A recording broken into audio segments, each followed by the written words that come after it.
बिस्मिल्लाहिर्रहमानिर्रहीम। आज जो हम टॉपिक डिस्कस कर रहे हैं वो advent of modern physics second year physics के चैप्टर 17 के जो पास्ट ईयर में न्यूमेरिकल आए हैं हम उनको डिस्कस करते हैं। हमारा जो सबसे पहला एमसीक्यू है वो आज का ये है कि कह रहे हैं कि a frame of reference is called inertia if it is accelerated, moving, rotatory या moving with uniform velocity। तो हमारे पास फ्रेम ऑफ रेफरेंस अगर इनर्शियल होता है तो वो मूव करता है इनिशियल यूनिफॉर्म वेलोसिटी से, या वो आपके पास रेस्ट में होता है। ठीक है जी। कॉम्पटन इफेक्ट के अंदर क्या होता है? The scattered photon has greater frequency smaller wave. जब वेव लेंथ बढ़ती है टकराने के बाद और फ्रीक्वेंसी कम होती है, तो ग्रेटर फ्रीक्वेंसी और कहानी तो इसमें नहीं होगी, इसमें आपके पास फ्रीक्वेंसी कम होती है, smaller frequency and greater wave length. सही, ये हो जाएगा। The wavelength of a material particle of mass and moving with the velocity v is given। ठीक है जी। हमारे पास वेवलेंथ का फार्मूला क्या होता है? Lambda is equal to H upon M V. Lambda is equal to H upon P और P की जगह एम वी आ जाता है, तो lambda is equal to H upon M V. The absorption of incident radiation by a perfect black body. Perfect black body में 100% absorption होती है। ठीक है जी। ऐसी बॉडी जो तमाम रेडिएशंस को अपने अंदर absorb. Compton shift depends only upon photon. किस चीज़ पे सिर्फ डिपेंड करती है? आपने कॉम्पटन शिफ्ट को कहा जाता है डेल्टा लैम्डा, और डेल्टा लैम्डा किसके बराबर होता है? डेल्टा लैम्डा हम बराबर लेते हैं लैम्डा सी 1 माइनस कॉस थीटा, और कॉस थीटा हमारे पास होता है स्कैटरिंग एंगल। तो इस फार्मूले के तहत हमारे पास क्या हो रहा है? स्कैटरिंग एंगल पे ही डिपेंड करती है। 1 minus cos theta scattering angle पे ही डिपेंड करती है। ठीक है जी। ये हमारे पास हो गया D. The formula for the momentum of a photon. Photon का मोमेंटम किसके बराबर होता है? Lambda is equal to H upon P, या P is equal to H upon lambda. ठीक है जी। P is equal to H upon lambda. हमारा 7वां MCQs. The emissive power of a black body radiation is proportional to P is equal to टी4। Directly proportional होती है टी4। The frequency of incident radiation corresponding to work function is called. आपके पास work function से related जो frequency होती है उसको हम नाम देते हैं थ्रेशोल्ड फ्रीक्वेंसी का। ठीक है जी। थ्रेशोल्ड फ्रीक्वेंसी हो गई। The radiation of a black body depend upon the material of the body, size of the body, shape of the body. The radiations किस पर डिपेंड करती हैं? टेम्परेचर पर डिपेंड करती हैं। ब्लैक बॉडी को क्या टेम्परेचर दे रहा है, रेडिएशन उस पर depend. As a result of elastic collision between a photon and electron. Photon and electron का इलास्टिक कोलिजन होता है कॉम्पटन इफेक्ट में। The frequency of photon is increase. नहीं, फोटोन की फ्रीक्वेंसी इंक्रीज नहीं होती, डिक्रीज होती है। Wavelength of photon increase. जी, टकराने के बाद फोटोन की वेवलेंथ इंक्रीज हो जाती है कोलिजन के बाद। ठीक है। एनर्जी ऑफ फोटोन आपके पास डिक्रीज होती है। एक्सरेज आर प्रोड्यूस नहीं, ऐसा कुछ नहीं। The number of photo electron emitted from a metal surface. Photo electric effect में आपके पास नंबर ऑफ फोटो इलेक्ट्रॉन्स किस पर डिपेंड करते हैं? आपके पास वेवलेंथ ऑफ इंसिडेंस, फ्रीक्वेंसी पर डिपेंड करते हैं। जितनी ज़्यादा फ्रीक्वेंसी होगी आपके पास उस पर डिपेंड करेंगे।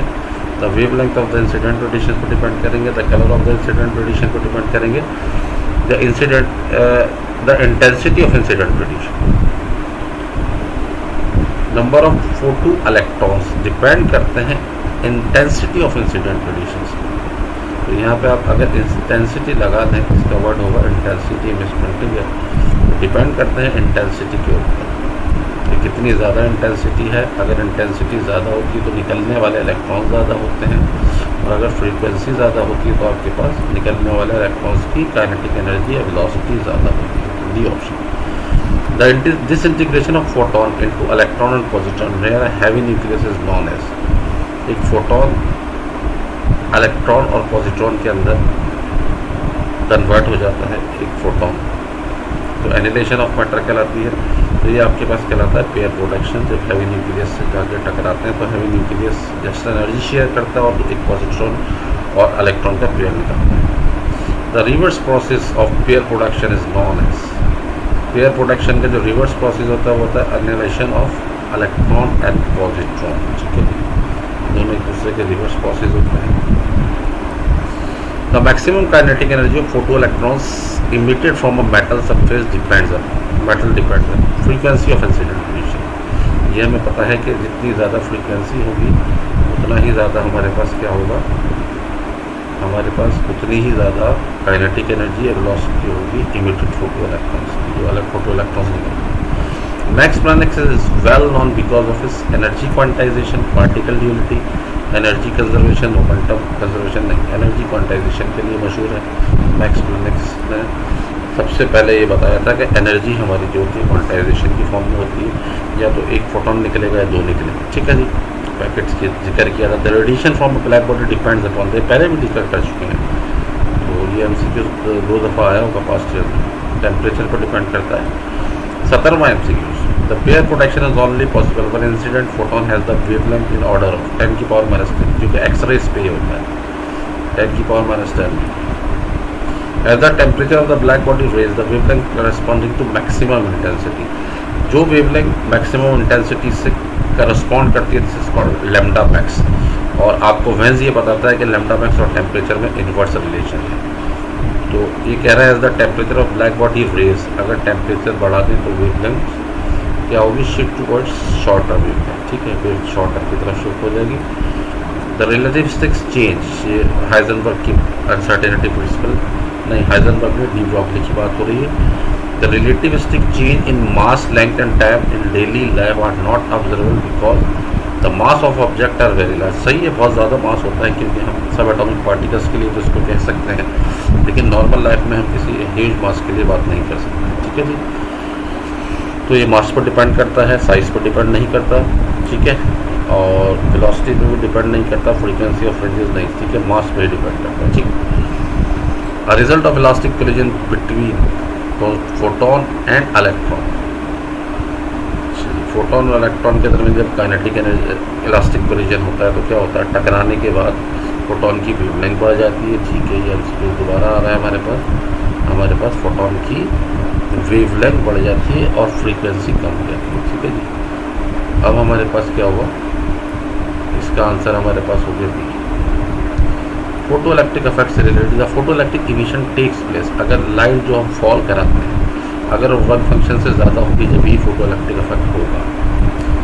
गैलेरियन transformation are applicable to a frame of reference which is stationary है, ठीक है, मूविंग है, इनर्शियल होंगे हमारे पास, इनर्शियल फ्रेम ऑफ रेफरेंस पर अप्लाई होती है Galilean transformation.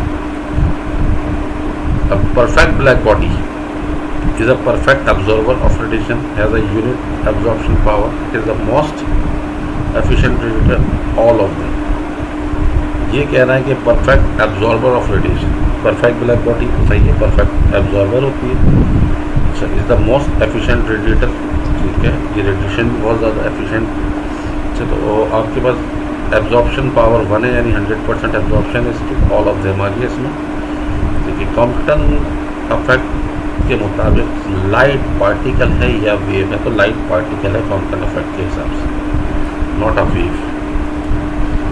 According to Einstein theory of relativity, the mass of a particle moving with the speed of light will be energy quantization, energy conversation, conservation, energy के अंदर conserve हो जाता है, ठीक है।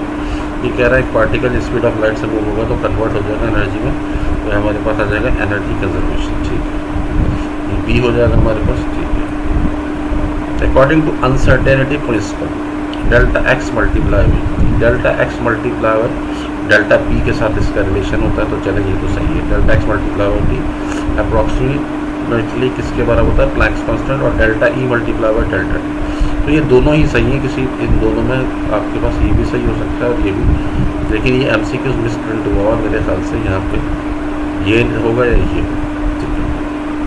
The phenomena of pair production takes place if the energy of photon is greater than 1.02 mega electron volt, से ज़्यादा होगी लाइट की फ्रीक्वेंसी एनर्जी, तो आपका पेयर प्रोडक्शन होगा। In photo electric effect, increasing the intensity of light will increase the number of photo electrons, intensity बढ़ाने से photo electron ज़्यादा निकलते हैं। There was the first experimental verification of Einstein mass energy relation, proton induced reaction होता है जिसकी वजह से सबसे पहले वेरिफिकेशन होती है मास एनर्जी रिलेशन की, हमारे पास practical. Compton shift depend only on the photons, photon की स्कैटरिंग एंगल पे ही डिपेंड करता है, ठीक है जी, ये पहले आ चुका है हमसे। चलिए, in order to increase the kinetic energy of an ejected photo electron, there should be an increase, हम ये कहते हैं कि काइनेटिक एनर्जी बढ़ाना चाहते हैं तो फ्रीक्वेंसी बढ़ा दें, ठीक है जी, ये कहा जाता है। ठीक है, बहुत शुक्रिया आप लोगों ने इनको सुना। ये तमाम पास्ट ईयर्स के एमसीक्यूज़ हैं चैप्टर 17 से रिलेटेड, आप इनको देखें, समझें और करें, क्योंकि इस साल आपके इम्पोर्टेंट बहुत होंगे एमसीक्यूज़, 33 मार्क्स के एमसीक्यूज़। बहुत शुक्रिया।